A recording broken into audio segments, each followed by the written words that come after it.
सिंदिन by अवधेय सवारा माई खजिया पुत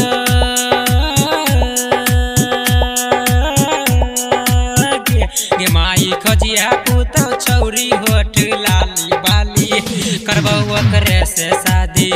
गे माई खजिया पुत छौरी होठ लाली बाली करबौ करे से शादी हमारा के चाही ही नदी में बोले बाली करबौ करे से शादी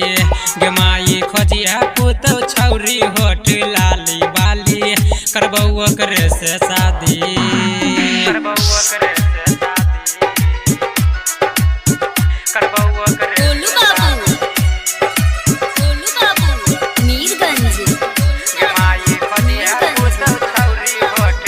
सिंदिन बाय अवधेय सवारा दहेज के चक्कर में करिहन के बनरी नहीं तो सुतल में घिच दई हम टंगरी दहेज के चक्कर में करिहन के बनरी नहीं तो सुतल में घिच दई हम टंगरी पापा के कह दी है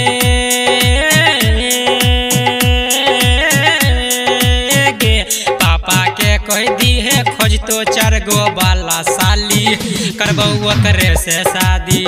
गे माई खोजिया पुत छौरी होठ लाली बाली करबौ करे से शादी हमारा के चाही ही नदी में बोले बाली करबौ करे से शादी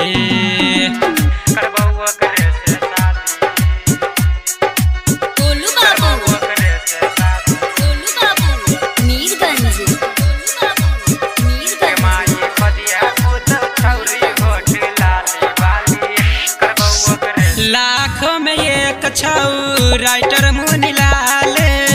कहै छौ या बधेस गोर चाही गाल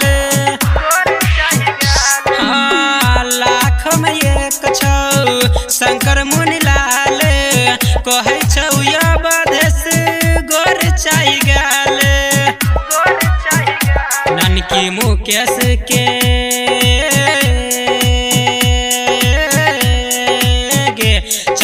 विकास के चाही पसंद बाली